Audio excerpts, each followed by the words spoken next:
Good morning, students. I am Poonam Chandel, lecturer English, and today onwards I will take your English class. तो अभी तक जो 11th class में as per my knowledge आपका ये जो फर्स्ट बुक है हॉर्नबिल, इसकी फर्स्ट ही चैप्टर अभी तक आपका कंप्लीट हुआ है. And today we are starting the next chapter. We are not afraid to die if we can all be together. अगर हम लोग मरने से नहीं डरते अगर हम सब इकट्ठे रह सकते हैं तो. Again I am repeating the name of the chapter. We are not afraid to die if we can all be together. So this is a story of extreme courage and skill exhibited by Gordon Cook, his family and crewmen in a war with water and waves for survival. तो इसमें जो chapter में बताया गया है उसमें Gordon Cook जो हैं उनके family members 4 family members, captain Gordon Cook, उनकी वाइफ, उनका बेटा और उनकी जो बेटी 7 ईयर्स की. तो ये सारे सेल पे निकलते हैं और ये सेल का जो मेन जो उनका क्या डेस्टिनेशन है to complete the voyage around the world. पूरे जो वर्ल्ड है उसके चारों तरफ उन्होंने एक चक्कर लगाना है थ्रू शिप. तो शिप के थ्रू ही उन्होंने पूरी अपनी जो यात्रा है उसको कंप्लीट करना है. तो किस तरह से वो कंप्लीट करते हैं, कितनी परेशानियां उनके रास्ते में आती हैं, कितनी रुकावटें आती हैं, क्योंकि जो जिस ओशियन से होके वो निकलते हैं उनमें कई जगह जैसे हमारा इंडियन ओशियन है वहाँ से जब वो क्रॉस करते हैं तो वहाँ बड़ी बड़ी वेव्स उठती हैं, तूफ़ान आता है और उसमें उनका जो शिप है वो भी क्रैक होता है, नीचे कई बार पानी के बिल्कुल नीचे चला जाता है, फिर ऊपर आता है. तो बहुत कोशिशों के बाद ये लोग जो हैं वो सरवाइव कर पाते हैं. तो ये एक रियल स्टोरी है, एक अपना एक्सपीरियंस है कैप्टन गॉर्डन कुक का. कैप्टन गॉर्डन कुक जो हैं he is 2 time Canadian Olympic sailor वो रह चुके हैं. And he sails for the Royal Canadian yacht club. He son of Stephen Cook and Linda Cook. He had a great interest in writing stories too. तो उनका एक तो वो selling भी करते थे, सेलिंग मतलब समंदर में सेल करना, तो उस तरह का भी उनका एक्सपीरियंस था. लेकिन उनको स्टोरीज़ लिखने का भी काफ़ी शौक़ था, इसलिए उन्होंने अपनी लाइफ का जो पर्सनल एक्सपीरियंस था विद हिज फैमिली मेम्बर्स वो इस स्टोरी में आपको डिस्क्राइब किया है. तो इसमें आप उनके एक्सपीरियंस के बारे में जानेंगे कि किस तरह से वो सरवाइव किए at the end of the chapter. These are 4 family members. One is Captain Gordon Cook, his wife Mary and his daughter Suzanne. और उनका जो son at that time he was 6 year old. तो इतनी छोटी age में the son was 6 year old and the daughter was 7 year old. इतनी छोटी age में ये बच्चे भी इनके साथ समुद्री यात्रा पर निकल गए. लेकिन किस तरह की मुश्किलों का इनको सामना करना पड़ा and still they were very courageous. और जो बच्चे हैं उन्होंने अपना करेज दिखाया. And the son he said to his father in that critical circumstances that they are not afraid to die, कि वो मरने से नहीं डरते. This is about the ship. जो शिप है उसके जो पार्ट्स होते हैं उनके बारे में आपको नॉलेज होना चाहिए, क्योंकि चैप्टर में बार बार ये आपको डिस्क्राइब किया गया है. तो ये जो लॉन्ग सी ऊपर से नीचे तक ये जो पूरे के पूरे आपकी ये लंबा सा एक पोल लगा है दैट इज़ मास्ट. क्या that is known as mast. याद रखना ये word MAST mast. And the stern that is the back part of the ship. जो पीछे वाला पार्ट होता है बैक में थोड़ा ऊपर को उठा हुआ दैट इज़ स्टर्न, उसको स्टर्न कहते हैं. This is cockpit boom. Main sail means ये कपड़े का एक पीसेस होते हैं जिनको इस तरह से एडजस्ट किया जाता है कि वो हवा के प्रेशर इतना बनाते हैं, हवा के प्रेशर से शिप जो है ये आगे को मूव करता है. तो दैट इज़ मेन सेल. और इसका जो ये शिप है इसको इन्होंने नाम दिया है वेव वॉकर. तो वेव वॉकर जो है ये इसमें ये 4 मेंबर जो हैं फैमिली मेंबर ये इसमें सवार होते हैं. कहाँ से चलते हैं ये? प्लाईमथ इंग्लैंड से. This is Plymouth England. जहाँ से सेलिंग जो है इनकी शुरू होती है and they move towards Africa, Cape town.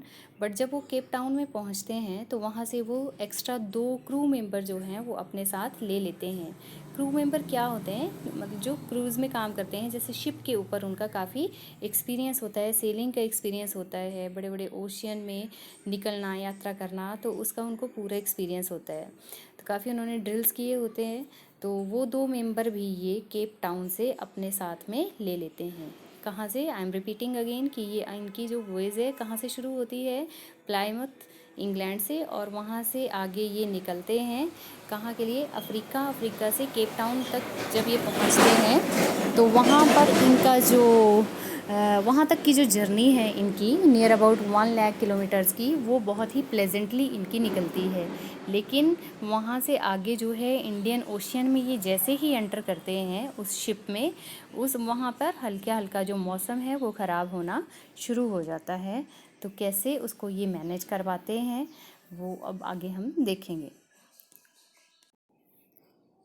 This kind of ship you can imagine कि किस तरह का वो शिप होगा। इस तरह का वो शिप, जिस तरह से एक लिटिल बिट आपको एक यहाँ से आप इमेजिन कर सकते हैं कि ये जो ऊपर तक जो एक बड़ा सा पोल लगा है उसके साथ में ये छोटे छोटे जो कपड़े के ये पीस जो हैं ये बंधे हुए हैं मेन सेलिंग के लिए। तो जिस तरफ को ये हवा का दबाव बनता है उस तरफ को ये शिप जो है वो आगे से आगे चलता है। तो इस तरह से ये लोग जो हैं 1,05,000 किलोमीटर की जो जर्नी है वो कंप्लीट करते हुए केप टाउन में पहुंचते हैं। और केप टाउन में ये 2 क्रू मेंबर जो हैं, American Larry Vigil and Swiss Herb Seigler जो हैं, उनको वो अपने साथ में ले लेते हैं, क्योंकि अब उन्हें जो दुनिया का सबसे रफेस्ट सी है, कौन सा है, the southern Indian ocean, the southern Indian ocean, उसको क्रॉस करने के लिए ये अब इन दोनों की हेल्प लेते हैं। तो जैसे ही वो केप टाउन से आगे निकलते हैं सेकेंड डे पे, वैसे ही हल्के हल्की हवा जो है वो बढ़ना शुरू हो जाती है, थोड़ी हवा तेज़ होना शुरू हो जाती है। और अगले कुछ हफ्तों में ये जो गेल्स वर्ड यूज़ हुआ है यहाँ पर हवा के लिए, मतलब हवा एक थोड़ी सी विंड टाइप जो तेज़ हवा जो है वो आना शुरू हो जाती है। लेकिन इससे उनको कोई चिंता नहीं होती है। लेकिन धीरे धीरे जो वेव्स हैं, वेव्स होती हैं लहरें, समुद्री लहरें जो हैं वो अलार्मिंग होती चलती हैं। उनका जो साइज़ है वो बढ़ता चलता है, near about 15 kilometre as high as the mast. जितनी ऊंची मास्ट है, जैसे जैसे ये टॉप तक आप देख सकते हैं, यहाँ तक जो है इनका साइज़ जो है वेव्स का वो उठना शुरू हो जाता है। तो ऑन 25 दिसंबर को क्या होता है कि वो जैसे 3500 kilometre east of Cape Town में वो पहुंच जाते हैं। मौसम ख़राब रहता है लेकिन फिर भी उनका जो 25 दिसंबर वो बहुत ही अच्छे से वो सेलिब्रेट करते हैं क्रिसमस ट्री के साथ। हॉलीडे अपना पूरा मतलब अच्छे से मनाते हैं। न्यू ईयर्स डे जो है वो अच्छे से वो बहुत खुशी खुशी वो उसको पूरा करते हैं। लेकिन जैसे ही 2 जनवरी आता है डे आगे, द वेव्स जो हैं वो बहुत ही डरावनी, डेंजरस जो हैं वो हो जाती हैं। इतनी ऊंची वेव्स उठना शुरू हो जाती हैं कि जैसे ये शिप जो है जैसे रोल करता है उन वेव्स के ऊपर, उतना ऐसे लगता है जैसे वो लहरों के साथ जैसे शिप ऊपर को उठता है, वास्ट एक बहुत बड़ा समंदर जो है उनको वो सामने दिखता है। Just like this you can see here कि इस तरह की जो वेव्स हैं वो ऊपर को उठती हैं और जो आपका जो शिप है वो इन वेव्स के साथ ही ऊपर को जाना शुरू हो जाता है, ऊपर तक उठता है। एंड वो जो सिचुएशन है वो बहुत ही क्रिटिकल, बहुत ही डेंजरस, पेनफुल जो है वो हो जाती है, क्योंकि वहाँ पर विंड होती है और स्प्रिंकलिंग ऑफ द वाटर होती है, ऊपर से बहुत तेज़ गति से हवा और तूफ़ान जो हैं वो आ रहे होते हैं। तो तो ये जो शिप में बैठे होते हैं इन्होंने क्या किया, to slow the boat down they drop the storm jib. ये अगेन फिर वो वर्ड यूज़ होता है, स्टॉर्म जिब जो है उसको वो नीचे कर देते हैं ताकि जो ऊपर को उठने वाला जैसे कि हवा का प्रेशर जो है उसको वो थोड़ा कम कर सकें। देन दे टाइड एवरीथिंग, हर एक चीज़ को वो 2 बार डबल टाइम जो है वो इससे रस्सियों से या किसी और चीज़ से जो उनके पास जितना भी सामान होता है, जैसे उन्होंने प्रोटेक्शन के लिए जो रखा होता है, उससे वो हर एक चीज़ को टाइट कर देते हैं और अपनी लाइफ सेविंग जैकेट्स जो हैं उनको वो पहन लेते हैं और अपने जो ड्रिल उन्होंने किया होता है आज तक, जितना भी उन्होंने एक्सपीरियंस लिया होता है इस यात्रा का, उसको वो एक बार ट्राई करने की कोशिश करते हैं।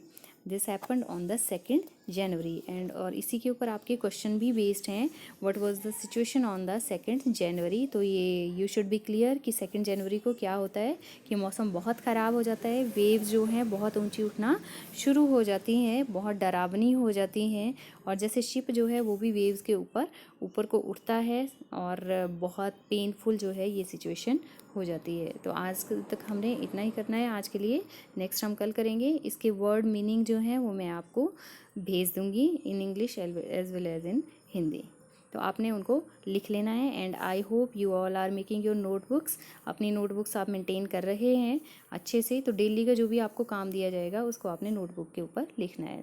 Thank you.